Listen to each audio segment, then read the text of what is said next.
quedado en factores que afectaban el equilibrio sin haberlos nombrado, ¿no es cierto? Sin haberlos estudiado. Simplemente, y ahora lo pongo más grande, simplemente habíamos dicho que cuando un sistema estaba en equilibrio, ¿se acuerdan de que habíamos hablado del colectivo, cuando doblaba bruscamente? Habíamos dicho que cuando un sistema que estaba en equilibrio era afectado por algún factor externo, este equilibrio reaccionaba para oponerse a esa perturbación, tratando de buscar una nueva posición de equilibrio. También les había dicho cuáles podían ser esas perturbaciones externas que afectan a un sistema que está en equilibrio. Entonces ese sistema va a tener que evolucionar hacia otra posición de equilibrio, que también vamos a caracterizar. Entonces, ¿cuáles son los factores que pueden afectar a ese y perturbar ese equilibrio? Es cuando cambiamos la concentración de alguno de los reactivos o productos, ya sea agregando reactivo producto o sacando del sistema reactivo producto. Cuando cambiamos la presión y el volumen y cuando cambiamos la temperatura.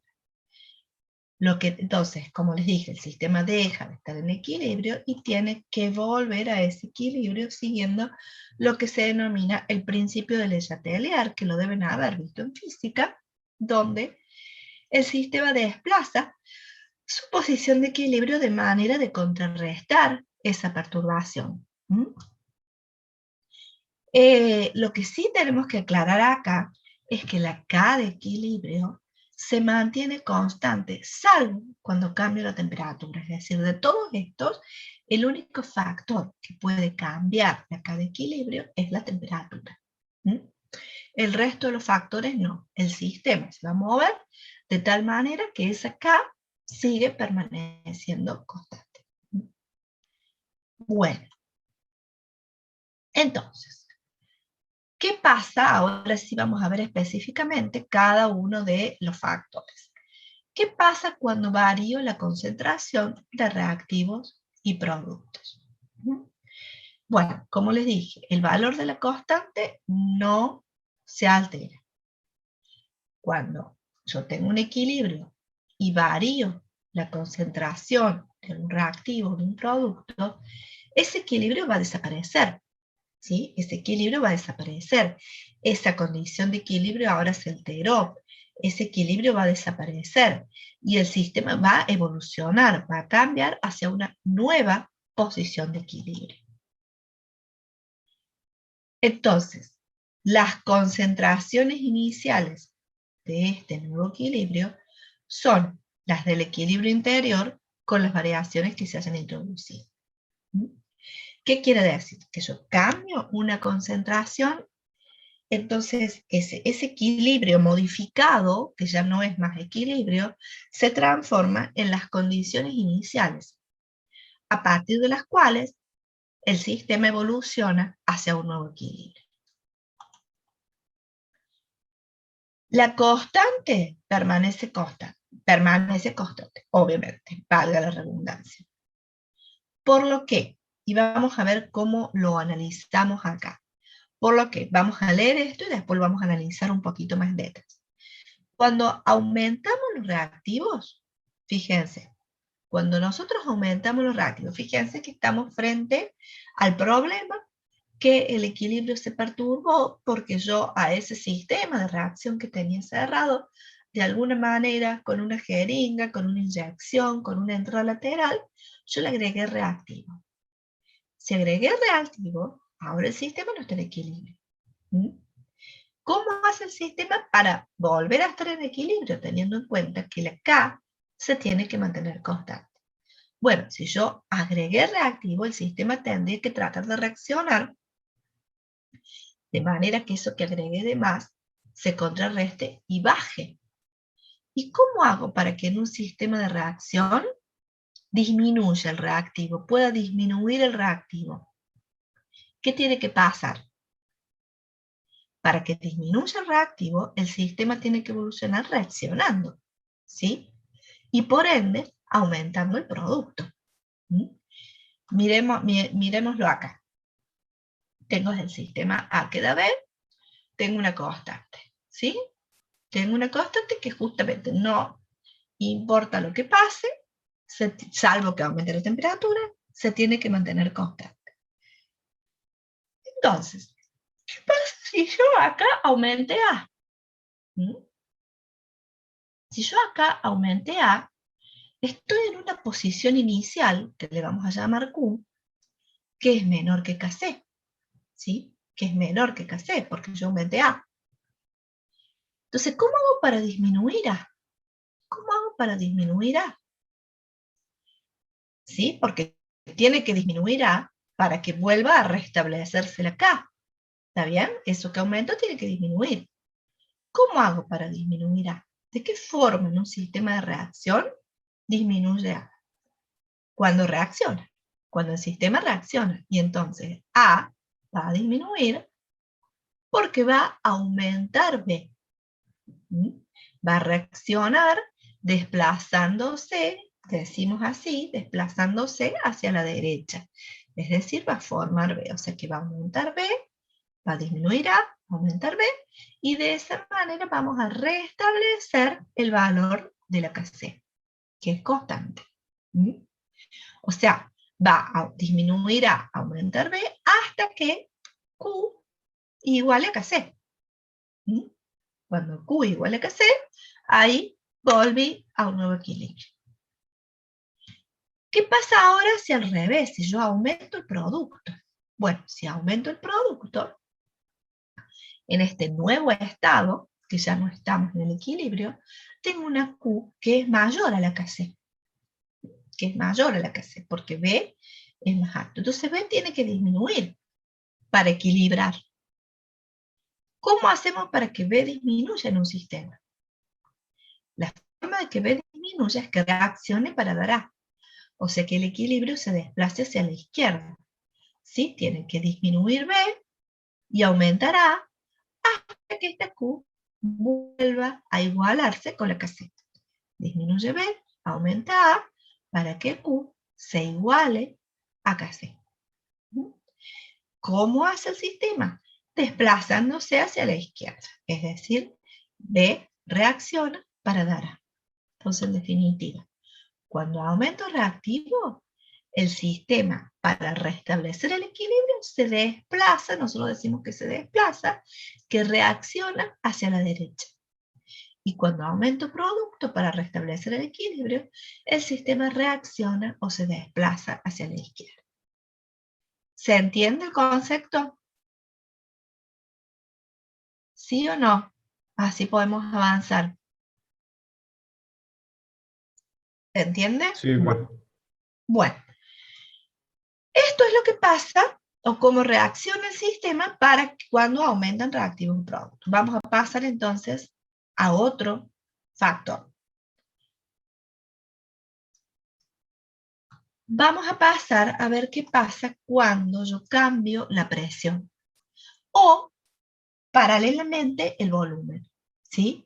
Es decir, un aumento de presión implica una disminución de volumen en un sistema y una disminución de presión implica un aumento de volumen. Por eso los analizamos juntos. Supongamos que tenemos este equilibrio A que da B más C y aumenta la presión. Hay una demostración matemática por qué ocurre esto en el sistema, ¿sí? Digamos, para mantener la K. No le vamos a hacer a esa demostración matemática porque no vamos a meter una mayor complicación. Pero créanme que de esta demostración matemática surge que al aumentar la presión o disminuir el volumen, el sistema se desplaza hacia donde existan menos número de moles, considerados esos números de moles estequiométricos. Es decir, acá, fíjense, analicemos esta estequiometría. Un mol de A va a reaccionar dando un mol de B y un mol de C. Entonces, ¿a dónde tenemos en esta ecuación estequiométrica? ¿A dónde tenemos menos número de moles? ¿Hacia el lado del reactivo o hacia el lado del producto? ¿A dónde tenemos menos número de moles? A ver quién se da cuenta.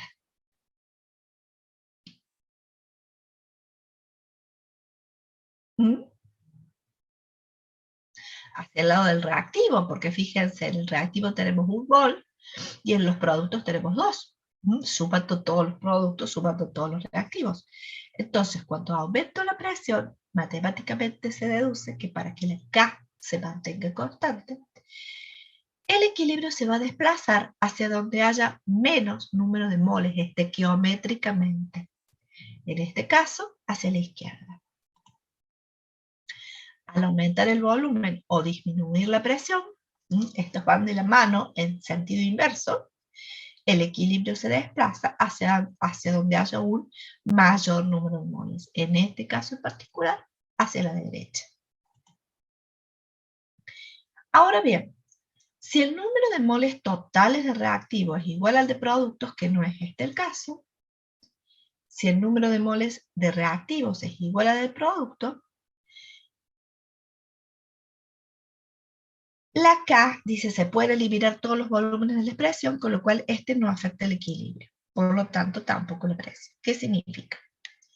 Que cuando yo aumento la presión o disminuyo el volumen, o aumento el volumen y disminuyo la presión, el sistema se va a mover para restablecer el equilibrio siempre y cuando el número de moles estequiométrico, siempre estequiométrico, de los reactivos y de los productos sea distinto. Si el número de moles en una reacción, el número de moles estequiométricos de reactivos y de productos es el mismo, un cambio de presión o de volumen no va a afectar el equilibrio, no va a afectar la posición de equilibrio. Eso es lo que les está diciendo esta última frase, ¿sí? El equilibrio se va a afectar por un cambio de presión o volumen cuando estequiométricamente el número de moles, la suma del número de moles de reactivos y la suma del número de moles de producto es distinta. Y un aumento de la presión va a hacer que el equilibrio se desplace hacia donde haya menos número de moles. Una disminución de presión hacia donde haya más número de moles. Bueno. Ahora, el último factor que nos queda es el de la temperatura. Y este sí, recuerden que este es el único que modifica la K de equilibrio. Esa K que se mantiene constante, ¿se acuerdan que desde el principio dijimos que se definía para una determinada temperatura? Es decir, la K depende de la temperatura. Y depende también cómo cambia si la reacción es exotérmica o si es endotérmica. ¿Cuándo una reacción es endotérmica? Cuando necesita calor para producirse. Es decir, cuando el calor es un reactivo, ¿sí? Una reacción que necesito calentar para que la reacción se produzca, esa es una reacción endotérmica. Y si en una reacción endotérmica yo aumento la temperatura, ¿la voy a favorecer o la voy a desfavorecer? ¿Qué les parece?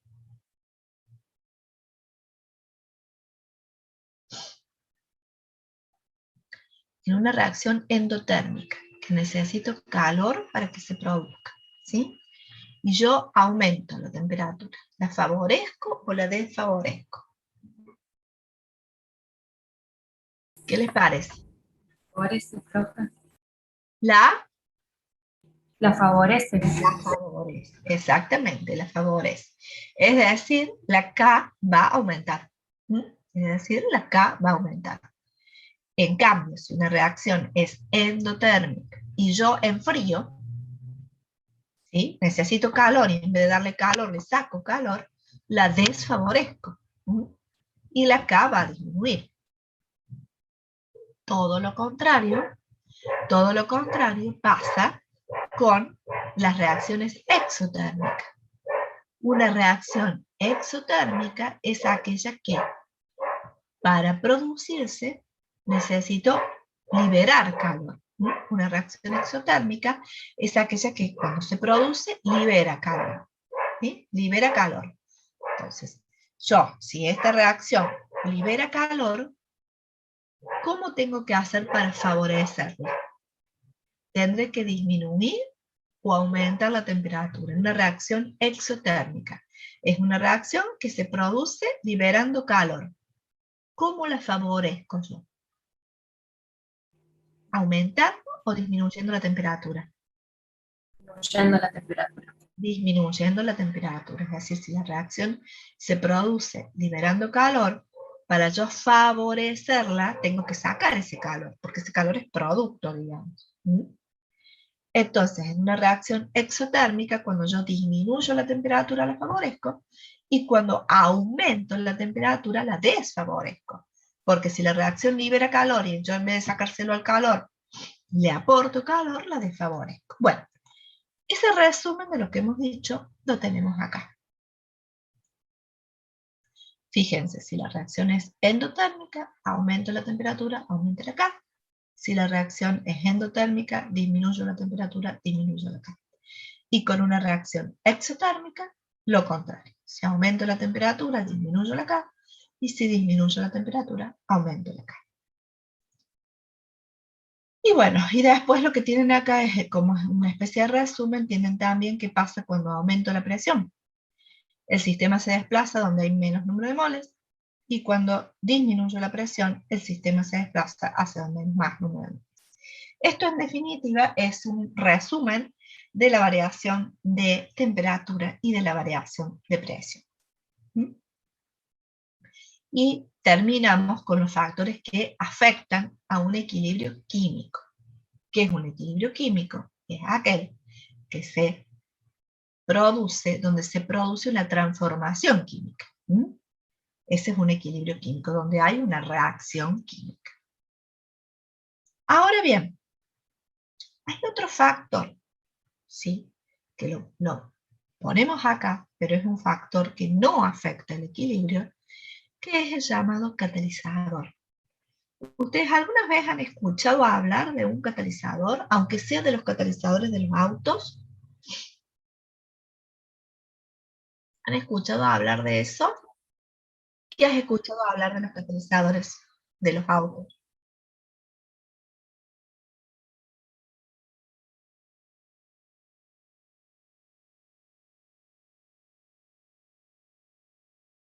Uh-huh. Sí, esa es digamos, en definitiva, el objetivo general. Ahora, lo que está ocurriendo no es en realidad una filtración. En realidad no es una filtración.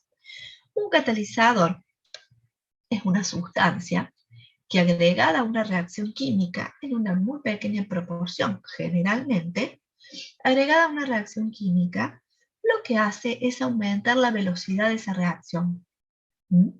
Esa reacción que a lo mejor ocurre en 3 horas, que ocurra en unos segundos. Es decir, lo que hace es disminuir el tiempo en que ese sistema llega al equilibrio, pero no afecta la posición de equilibrio. Por eso acá está incluido como un factor, no factor en realidad, porque un catalizador no afecta la posición de equilibrio.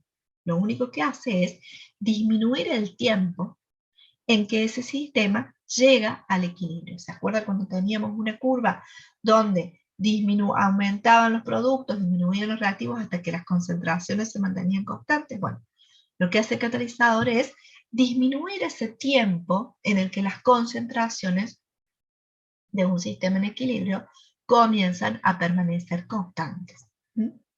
Y entonces lo que está pasando en un catalizador de un auto es que ustedes saben que en la combustión se generan óxido de carbono, se generan óxido de nitrógeno, óxido de azufre. ¿Por qué? Porque las naftas, aunque cada vez menos, aunque cada vez hay más reglamentación y hay parámetros más estrictos, pero tienen azufre y tienen nitrógeno. Y los óxidos, porque cuando se genera la combustión, que es la que aporta la energía para que el motor funcione, se generan óxidos, ¿sí? Porque la combustión se realiza con oxígeno. Entonces, el motor, si no tenemos ese catalizador en el caño de escape, esos óxidos que se generan como producto de la combustión, tóxicos, se liberan a la atmósfera. ¿Qué es lo que hace el catalizador? Esos óxidos, una vez que son formados a altas temperaturas, como son las temperaturas del caño de escape, pueden sufrir una reacción de descomposición. Por ejemplo, los óxidos de nitrógeno, óxido nítrico, nitroso. Esos óxidos, a la temperatura de la combustión, se pueden descomponer en nitrógeno y oxígeno. Y si se descomponen en nitrógeno y oxígeno, ya no son tóxicos. Son los gases de la atmósfera. Pero ¿qué pasa? Esa reacción es lenta.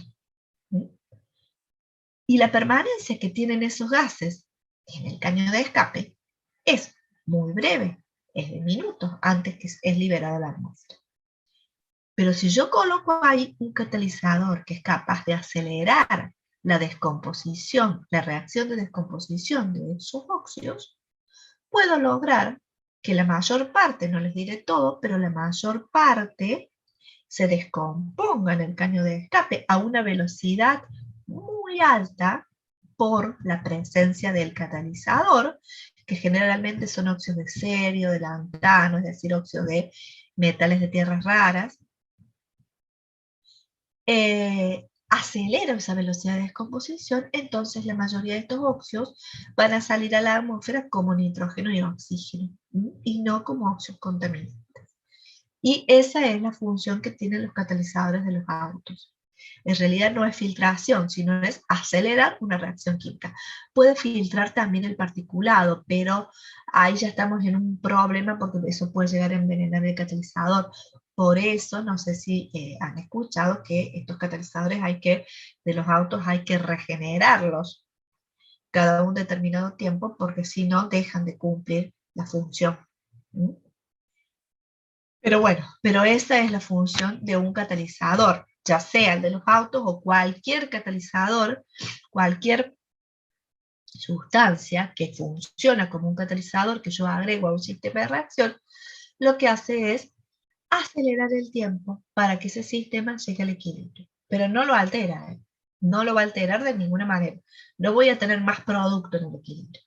Voy a tener el mismo que a lo mejor alcanzaría a las 3 horas, lo alcanzo en unos minutos. Esa es entonces la función de un catalizador. ¿Entendido?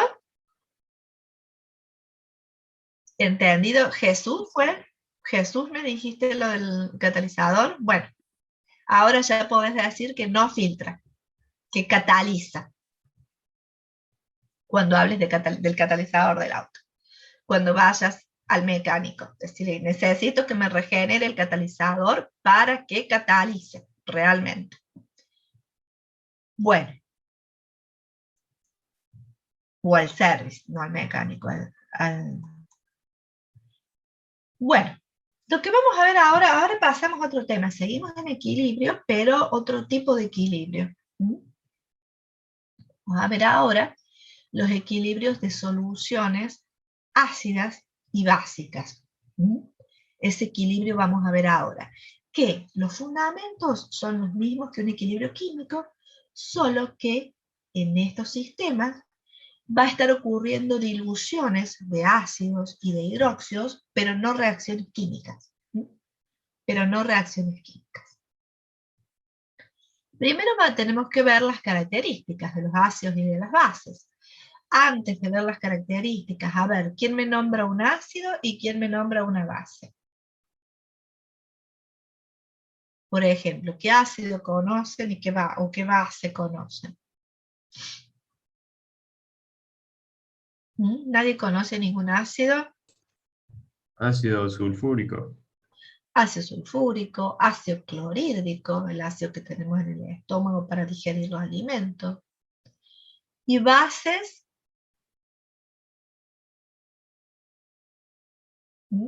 hidróxidos de sodio, hidróxido de magnesio.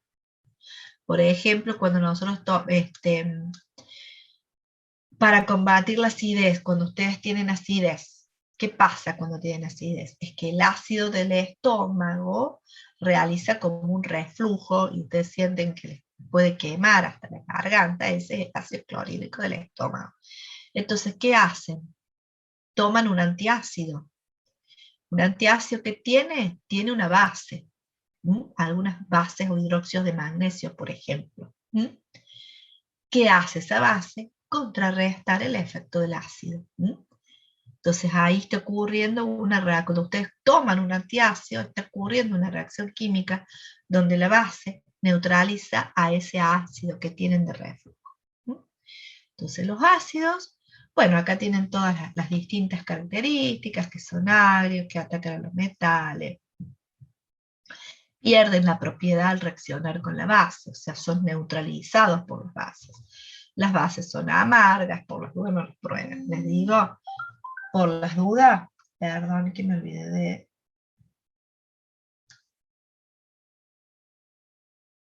Me olvidé de silenciar el teléfono. Entonces, bueno, como les decía, tienen sabor agrio, tienen sabor amargo, por lo que no lo prueben. Créanlo nomás, pero no lo prueben. Bueno, sí, por ejemplo, el sabor agrio, pueden probar un jugo de limón, por decirles, ¿no? Eso sí, el limón tiene ácido, pero obviamente en una concentración y un ácido muy débil como para poder provocar mayores problemas, ¿no? Bueno, las bases son amargas y pierden sus propiedades al reaccionar con los ácidos, es decir, las bases se neutralizan con los ácidos. Bien, ahora, ¿cuál es la definición química, ¿sí?, de lo que es un ácido y una base? La definición química surge de cerca de 1900, en donde dice que un ácido es una sustancia que cuando se disuelve en agua produce iones hidrógenos, que le vamos a llamar los protones. Produce protones, en realidad son iones hidrógenos. Una base es una sustancia que en disolución, cuando se la mezcla con agua, produce oxidrilos. Estos OH negativos son oxidrilos. Esta es la definición química de lo que es un ácido y de lo que es una base. Y por eso son electrolitos. ¿Qué son electrolitos? Son sustancias que en disolución se disocian para dar cationes y aniones, ¿sí? Así es que los ácidos con agua o en solución acuosa van a dar estos protones, estos iones hidrógenos, y las bases van a dar los iones oxidrilos, porque son electrolitos, o sea, tienen esa particularidad de disolverse en agua, se disocian, se separan, digamos, en cationes y aniones. Entonces, ¿cómo ocurre esa disociación? Cuando tenemos un ácido, como por ejemplo el clorhídrico es este, que es el del estómago, o el ácido sulfúrico que decía su compañero, y si son ácidos, como les dije, tienen la capacidad de producir disueltos en agua el protón, entonces se van a disociar, se van a partir, es decir, el agua, lo que hace el agua es solvatarlos, hidratarlos, ¿sí? De manera que, acuérdense por esas interacciones, en este caso ion-dipolo, ¿se acuerdan que habíamos hablado de eso? Lo que hace es hidratar y logra separar los iones, separar estos electrolitos, que son los ácidos y las bases, en los iones, ¿sí? Y así voy a tener un anión y un cation, que es el protón en el caso de los ácidos. En el caso de las bases, como es el hidróxido de sodio, en solución acuosa también tendré un cation y un anión. Y el anión, en el caso de las bases, es el oxidrilo.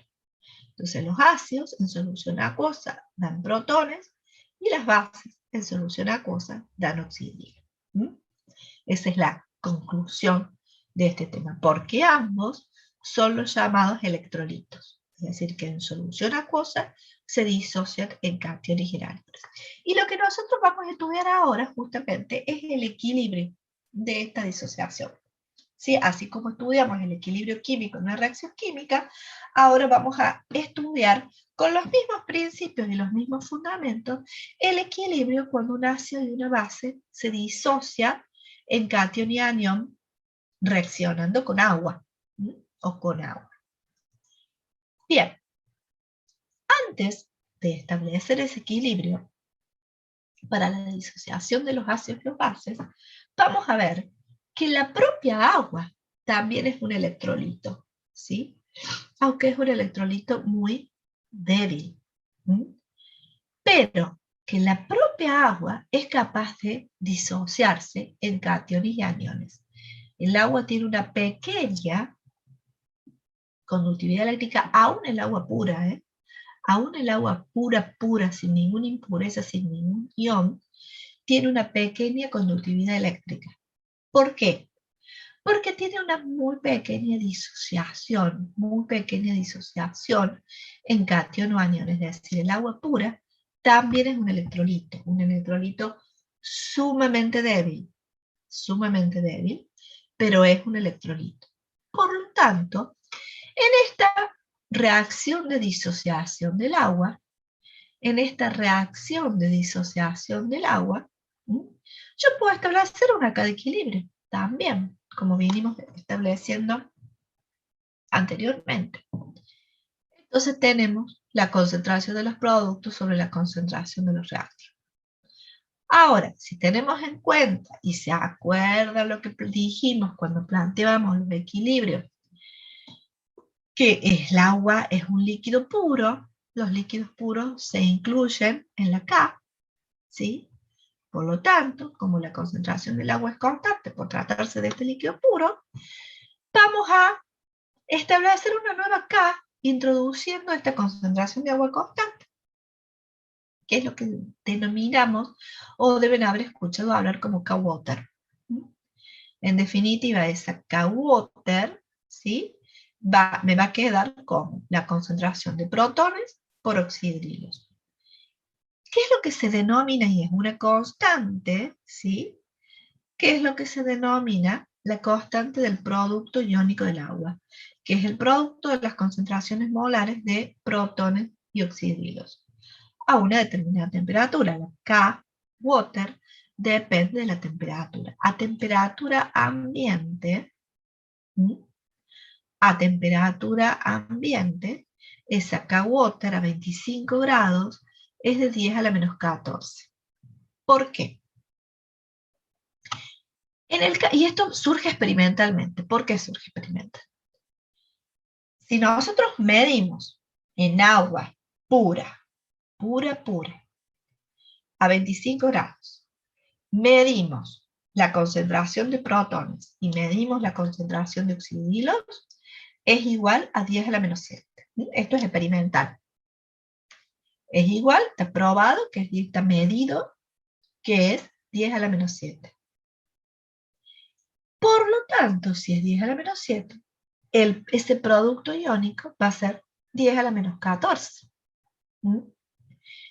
Y esta relación se va a cumplir siempre. Entonces, esa K-Water a 25 grados es siempre 10 a la menos 14.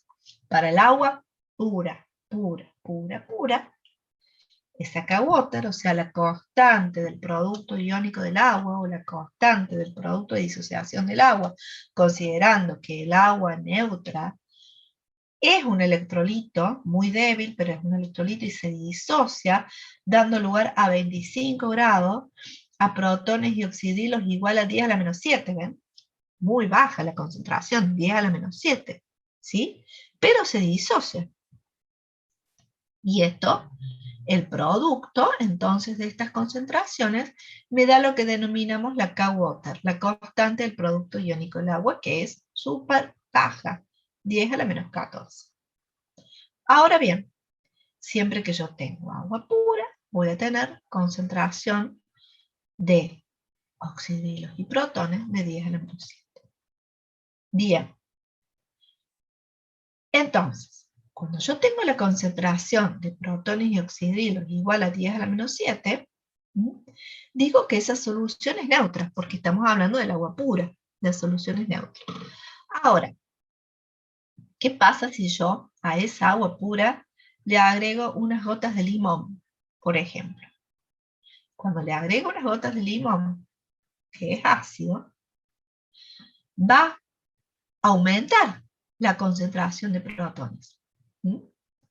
Como la K-Water justamente es una K que es constante, aumento la concentración de protones y disminuye la de oxidrilo. Entonces estoy en presencia de una solución ácida.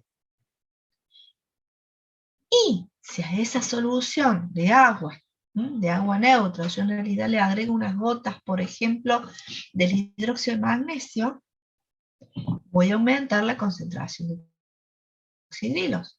Pero como la K es una constante, si aumento la concentración de oxidrilos, disminuye la de protones, y voy a estar en presencia de una solución básica. Siempre partiendo de lo neutro. Entonces, si aumento la concentración de protones, en este caso, porque agregué limón, por ejemplo, entonces oxidrilo tiene que disminuir para que la K-Water siga siendo una constante. Siga siendo una constante, que es la constante del producto de disociación del agua, que solo se modifica con la temperatura, como todas las K que hemos visto. ¿Está bien? Y entonces acá podemos diferenciar cuando una solución es ácida, básica o neutra. Neutra, cuando la concentración de protones y oxidrilo es la misma. Ácida, cuando la concentración de protones es mayor que la de oxidrilo. Y básica, cuando la concentración de protones es menor que la de oxidrilo. Ahora bien, y vamos al famoso concepto de pH, que lo deben haber escuchado seguramente. Por lo menos del pH del agua de las piletas deben haber escuchado, ¿o no? ¿Han escuchado la palabra pH en algún momento de sus vidas? ¿Sí o no? Sí, sí, profe. ¿En qué? ¿En qué han escuchado? A ver, ¿en qué lo han escuchado? Yo en las clases de química del secundario. En las clases de química del secundario. ¿Y en la vida cotidiana en qué? En el agua de las piletas, que es lo más común, digamos, que lo escuchen, que hay que mantener el pH del agua de las piletas en un determinado grado. ¿Qué es el pH? No es ni más ni menos que un índice de la concentración de protones. ¿Y por qué hablamos de pH? Bueno, ¿por qué hablábamos de pH? Porque acá nosotros estábamos diciendo, fíjense, que estábamos midiendo, concentraciones de protones y de oxidrilos del orden del 10 a la menos 7 o menos, 10 a la menos 5, 10 a la menos 6, que son realmente valores bastante complejos. Complejos en el sentido de no tan simples. Quiero decir, es complejo decir que la concentración de protones del agua de la pileta a lo mejor es 3,5 por 10 a la menos 6, por decirlo. Es un número relativamente un poco más complejo, es un número exponencial. Entonces, se ideó el concepto de pH, que es simplemente un artificio matemático, y nada más que un artificio matemático, y es un número más simple que me dice lo mismo. Me habla de la concentración de protones. Y está definido como menos el logaritmo de la concentración de protones. Entonces, en el agua pura, donde la concentración de protones es 10 a la menos 7, el pH es 7. Entonces, es más fácil de decir que el pH del agua es 7, que el pH del agua es 6,5, que si el pH del agua está ácido, tienen que agregarle tal cosa, si está muy básico tienen que agregarle tal otra, pero con un simple numerito. Ustedes no sé si han visto que vienen los líquidos para controlar el pH, y en donde tienen en función del color, les dice el numerito, si el pH es 6, si es 6,3 o lo que sea.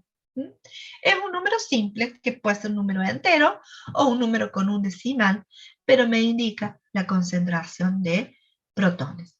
Entonces, si es 10 a la menos 7, el pH es 7. Y de esto derivamos los distintos tipos de soluciones.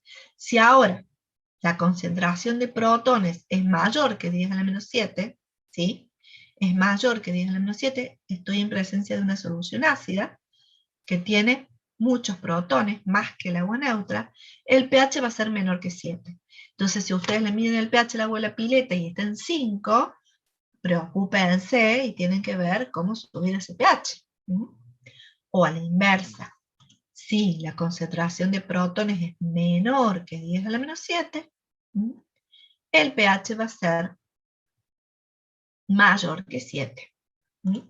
Y si el agua es neutra, la concentración de protones va a ser 10 a la menos 7 y el pH es 7. O sea, con el pH me indica la acidez con un número mucho más simple. Entonces siempre un pH menor que 7, estamos en presencia de una solución ácida, mayor que 7 una solución básica y neutra igual a 7.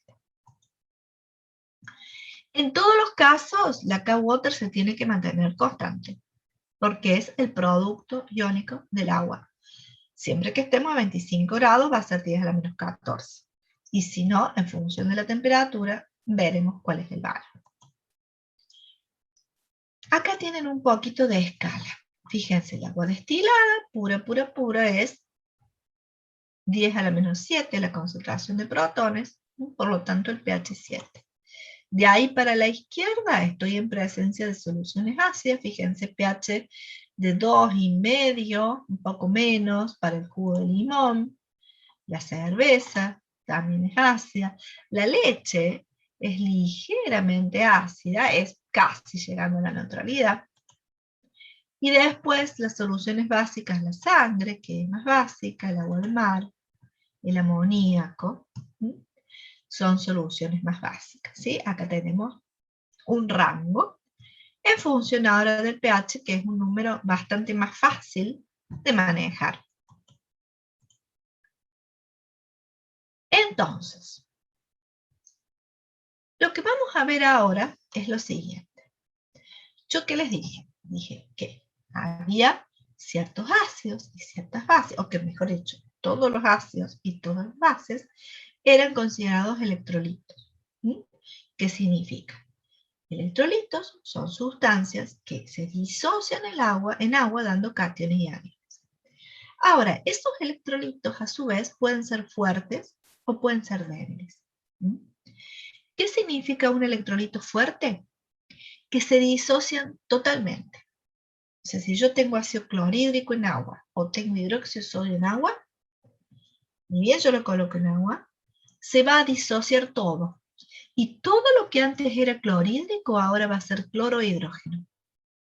O el hidróxido de sodio. Todo lo que era hidróxido de sodio ahora cuando lo tengo en agua va a ser sodio y oxígeno.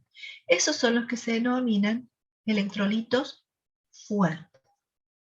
Pero hay otros electrolitos, como el limón, por ejemplo, o como el ácido acético, que es este que está acá, que es el vinagre, o como el amoníaco en el caso de las bases, que ocurre la disociación, pero no es completa.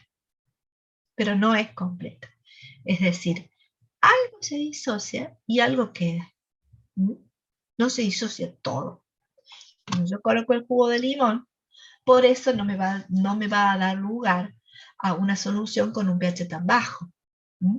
Porque como es un electrolito débil, cuando yo le agrego el jugo de limón al agua, no se disocia todo. Algo queda sin disociar.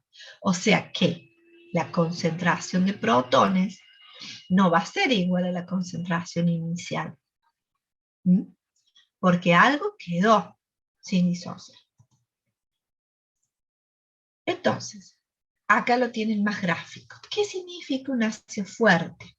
Un ácido fuerte es aquel que si inicialmente tenía una determinada concentración del ácido, cuando se disuelve voy a tener la misma concentración de protones y la misma concentración de aniones que inicialmente. Y esto va a quedar en 0. ¿Sí? Cuando yo llego a un equilibrio, a ese llamado equilibrio de disociación, voy a tener el anión y el catión, y el ácido va a ser 0. El ácido inicial. En cambio, en un ácido débil, fíjense, ¿qué va a pasar? ¿Ves acá? Inicialmente tengo todo ácido. Cuando llego al equilibrio, fíjense, no hay ácido, y todo fue transformado en anión y catión. Cuando estoy en presencia de un ácido débil, cuando lo disuelvo y llego al equilibrio, voy a tener menos cantidad de ácido y voy a tener algo de anión y algo de catión. Pero voy a tener de todo, o sea, no se disolvió todo. En el caso de electrolitos débiles, yo puedo establecer la constante, lo que se denomina constante de disociación del ácido. En general, para todos los ácidos, ya sean fuertes o débiles, ácidos o bases, fuertes o débiles, puedo establecer la constante de disociación. Solo que vamos a ver qué pasa cuando el ácido es fuerte o la base es fuerte. Entonces, yo puedo establecer, yo tengo un ácido, ¿sí? Lo disuelvo en agua. Una vez que lo disolví en agua, ¿qué pasa? Ocurre esta reacción, ¿sí? El ácido se disocia, dando anión y catión. Como para toda reacción química, puedo establecer la cada equilibrio. Es decir, ¿qué pasó cuando el sistema alcanzó el equilibrio y se disolvió y alcanzó el equilibrio? Voy a tener concentración de anión, de catión, sobre la concentración del ácido. Y esa va a ser la cada equilibrio. Ahora bien, yo le pregunto a ustedes, yo puedo establecer para cualquier ácido, puedo establecer la constante de disociación del ácido, que se llama constante ácida o constante de disociación ácida. ¿Sí? ¿Qué va a pasar o qué valor va a tener esa K cuando el ácido es un electrolito fuerte, que se disocia totalmente? Recuerden que esta expresión es una expresión en el equilibrio. Cuando el ácido se disocia totalmente en el equilibrio, ¿qué pasa? El ácido original ya no tengo más. Entonces, ¿qué valor va a tener la K? Fíjense, en este caso, ¿sí? Yo, ¿dónde establezco la K? Establezco la K acá, ¿sí? En el sistema de la derecha, donde ocurrió una disociación, es decir, donde ya no tengo más ácido y tengo anión y catión. En este caso, de un ácido fuerte, ¿qué valor va a tener esta K? ¿Qué valor va a tener esta K? ¿Qué les parece? En el equilibrio. En el equilibrio ya no tengo más ácido. Entonces, ¿qué valor va a tener esta K o a qué valor va a tender esta K? ¿Qué pasa cuando el denominador es 0? Álgebra. Ahora álgebra. ¿Qué pasa cuando el denominador es 0? ¿Qué pasa cuando el denominador de una división es 0? ¿Cuánto da esa división?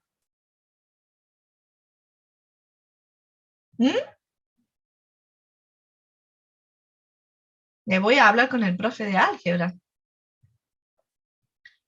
¿Qué pasa en una división cuando el denominador es 0? Queda indeterminado, profe. Tiende a infinito. Todo número dividido por 0 es infinito, ¿o no? ¿No lo han visto así? Todo número dividido por 0 es infinito. Es decir, cuanto más chico es el denominador, este valor de K es cada vez más grande. Entonces, cuando el denominador tiende a 0, si es indeterminado, la K va a tender a infinito. ¿Esto qué significa? Que el ácido va a estar totalmente disociado cuando su K es sumamente alta, tiende a infinito. Entonces, en cambio, cuando estamos en presencia de un ácido en estas condiciones, es decir, que no se disocia totalmente, es decir, que en el equilibrio queda algo de ácido, me voy a ir a una K que sí va a tener un determinado valor. Que sí va a tener un determinado valor. Entonces, según el valor de esa K, podemos decir que vamos a tener presencia de un ácido fuerte o un ácido débil. Un ácido fuerte va a ser aquel ácido cuyo valor de K es mucho mayor que 1, mayor que 100 inclusive, es decir, que podemos considerar que el ácido está disuelto totalmente. En definitiva, lo que nosotros decimos es que cuando un ácido es fuerte, es decir, cuando está disociado totalmente, esa K tiende a infinito. En cambio, cuando la K tiene un valor menor que 1, el ácido es débil y está solo disociado parcialmente. Como por ejemplo, les decía yo, el ácido acético del vinagre es un ácido débil. ¿Por qué? Porque la K es una K baja. Entonces, ustedes lo que tienen que diferenciar es justamente las K. Cuando yo estoy hablando de una K mayor que 100, ustedes dirán que el ácido es fuerte y por lo tanto está disociado totalmente. En cambio, cuando una K es menor que 1, una K es chica, el ácido es débil y no está disociado totalmente. ¿Para qué nos sirve esto? Para saber cómo calcular el pH. Nos sirve esto. ¿Por qué? Porque vamos a volver un poquito. Para un ácido fuerte, fíjense, si yo les digo, calculen el pH del ácido clorhídrico 1 molar. Las concentraciones, acuérdense que siempre se miden en moles por litro. Yo les digo, calculen el pH de ácido clorhídrico 1 molar. Ácido clorhídrico 1 molar. Ustedes van a saber que el ácido clorhídrico, y yo les diré, la K del ácido clorhídrico es de 250, por decir. Tienen que saber el valor de la K. Si yo les digo que la K del ácido clorhídrico es de 250, ustedes saben que ya siendo mayor que 100, pueden considerar que se disocia totalmente, es decir, que es un ácido fuerte. Si es un ácido fuerte y se disocia totalmente, en el equilibrio no voy a tener ácido sin disociar. ¿Sí? Entonces, la concentración de protones será 1 molar. ¿Sí? La concentración de protones será 1 molar.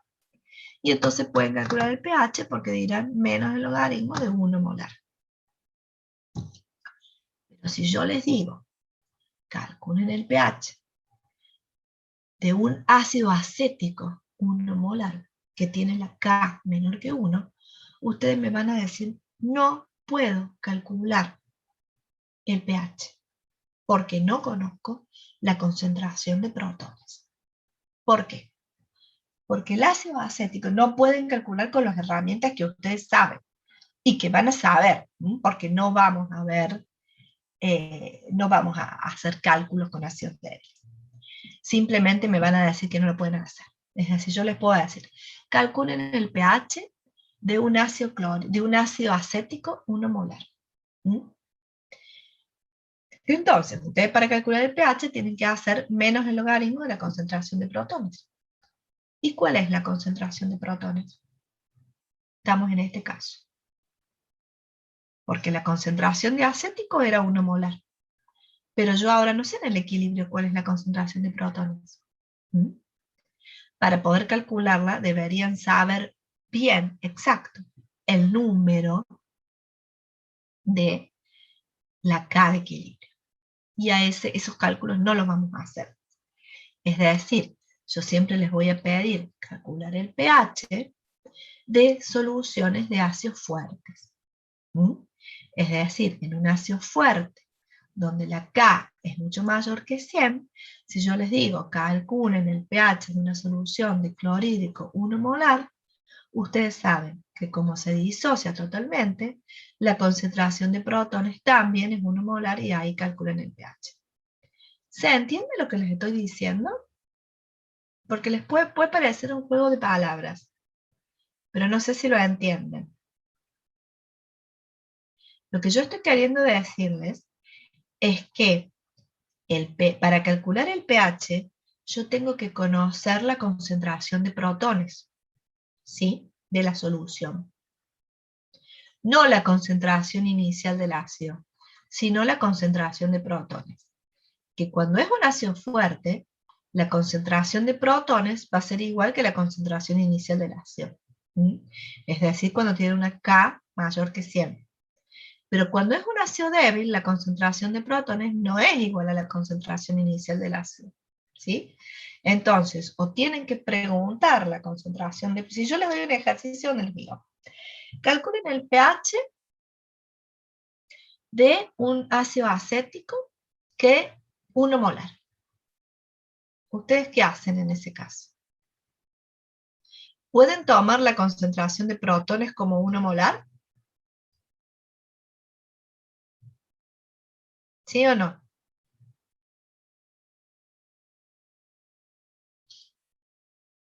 ¿Qué les parece? En un ácido débil. Si yo le digo que es un ácido acético, 1 molar. Para calcular el pH tienen que conocer la concentración de protones. ¿Está bien?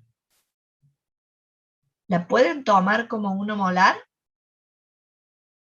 No, porque el ácido no se disocia totalmente. Solo la pueden tomar como 1 molar si se trata de un ácido fuerte. ¿Se entendió? Que nadie responde nada, me parece que no han entendido nada. ¿Sí o no?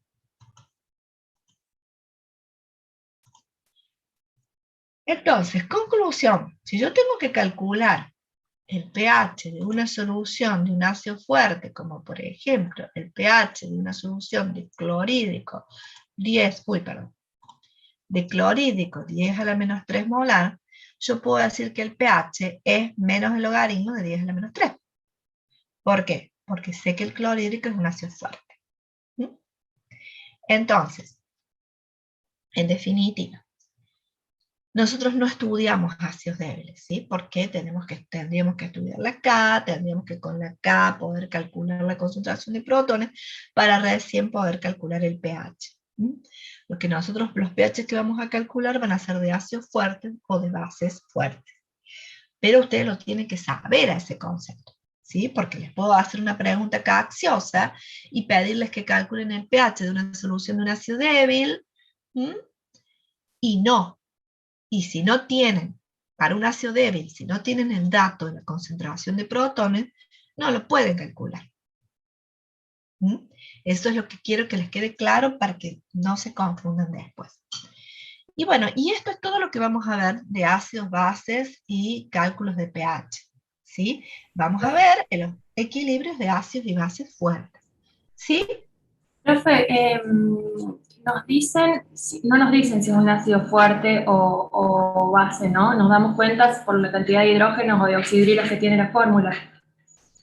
No. Te lo tengo que decir. Me lo dicen. Le tengo que dar el valor de la K. No Bien. podés deducirlo de la cantidad de oxidrilos o de la cantidad de protones. No podés deducirlo porque fíjate que estamos, a ver acá, te quiero este ácido, por ejemplo.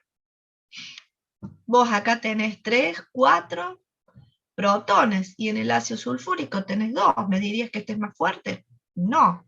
O sea, no tiene que ver con la cantidad de protones que tiene la fórmula. Tiene que ver con su constante. Entonces yo te tengo que dar, para que vos sepas que es un ácido fuerte, te tengo que decir que es un ácido fuerte o darte el valor de la K. Entonces, cuando vos sabes que es un ácido fuerte, ahí vas a poder calcular el pH a partir de la concentración del ácido. Si yo te doy la K y la K es un ácido débil, no vas a poder calcularle el pH. ¿Sí? Si no tenés más información que la concentración del ácido. Pero sí, es dato. Si es la K tiene que ser dato, sí o sí. Bien, y en ese ejemplo que estaba al último, la cantidad de protones sería 10 a la menos 3, Exactamente. Como es un ácido fuerte, y ya lo dice el título, la concentración de protones es 10 a la menos 3, porque se disocia totalmente. Y entonces lo único que tienen que hacer para calcular el pH es el menos logaritmo de la concentración, menos el logaritmo de 10 a la menos 3. Debería ser 3, ¿no? El Es pH. 3. Ajá, sí, sí, es 3. Exactamente. Entonces, con esto, con esto terminamos. Terminamos todo. ¿Sí? Entonces, ¿qué, digamos? Resumiendo para el segundo parcial, ejercicio de gases, teórico de líquidos y sólidos, ejercicio de soluciones, ejercicio de equilibrio y puede haber un ejercicio de cálculo de pH. ¿Mm? Y de teoría, ¿qué puede haber? De teoría puede haber factores que afectan a la cada equilibrio, es importante, o factores que afectan a la solubilidad. Además de lo teórico de líquidos y sólidos. ¿Sí? Eso sería todo, van a ser 5 puntos, igual que en el ejercicio anterior, donde tendrán probablemente 3 que sean ejercicios prácticos, y 2 o con verdadero o falso, o con, como fue en el parcial anterior, pedirles que desarrollen algún tema en particular. Tema teórico de los que les estoy diciendo, ¿sí? De líquidos, de sólidos, de factores que afectan el equilibrio y factores que afectan la solubilidad. Bueno, estamos entonces. ¿Alguna duda? ¿Algo que quieran agregar o consultar? Si no, ya la clase que viene hacemos la consulta para el parcial. ¿Estamos? ¿Listo? Estamos, profe, Bueno, todo bien. entonces, si no hay más nada, que tengan buena semana. Nos vemos el próximo martes 2 de noviembre.